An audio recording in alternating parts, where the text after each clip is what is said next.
פה יצאנו. פה לקחו אותנו.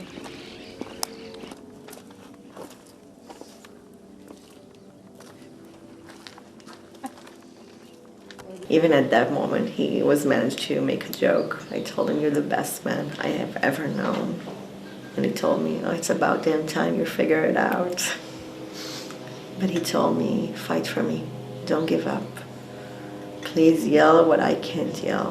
Please help me to get out." And he told me, "I'm scared as hell." That was the last sentence. "I'm scared as hell."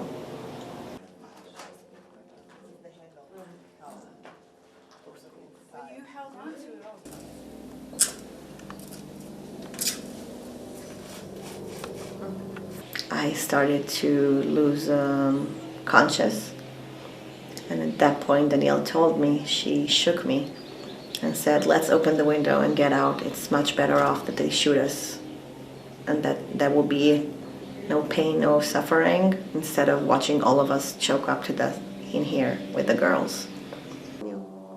When the cast lady called David, she told him I had a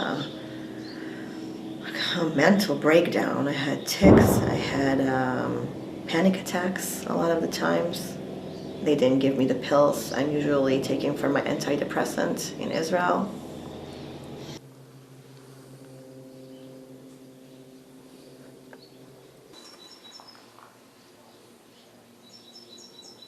After about 9 days, the house next to us was bombed, and they decided to move us because all the walls came falling, like tumbling down on us with glasses and everything. So they brought in an ambulance, disguised David as a corpse, covered him with a white sheet, put me in traditional Arab clothes, put Yuli in my hands with a sheet over her, and told me to look down, and put us inside the ambulance, which took us to the hospital in Khan Yunis, which we stayed there up until the end.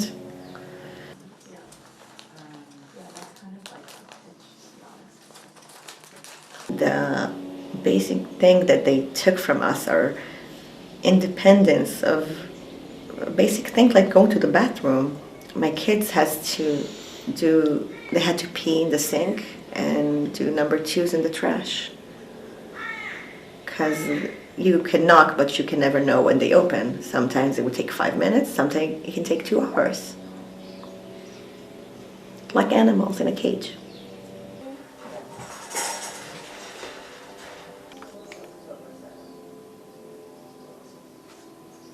When we were moved to the hospital, it got severe because we only got pita bread, which was moldy, and this box of feta cheese, which is supposed to be in a fridge, but we can't, so we just like opened it and ate it. We all had diarrhea and throwing up, and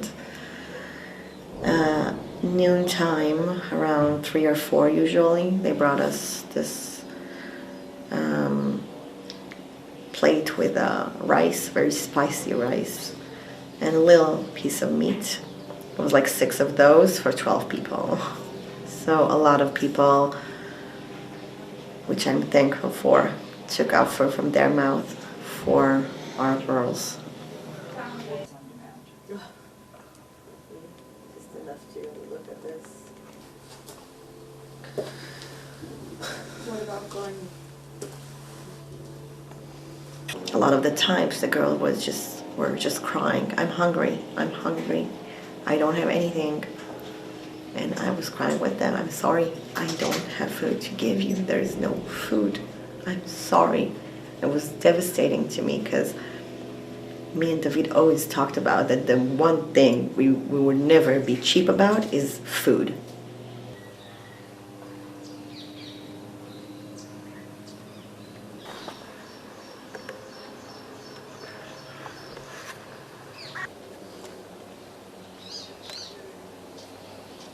It feels like our shift here is done.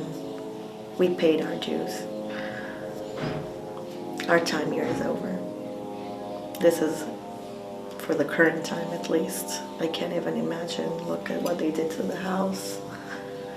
It was a magical place. It was heaven. The kibbutz was heaven. Watching the girls grow up here was heaven.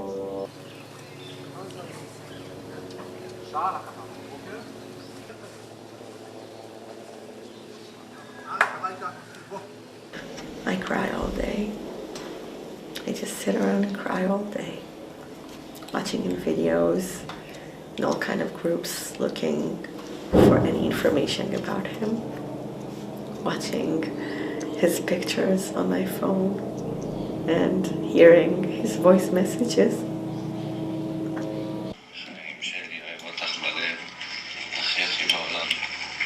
And I just put it on replay over and over again and watching videos of him with the girls.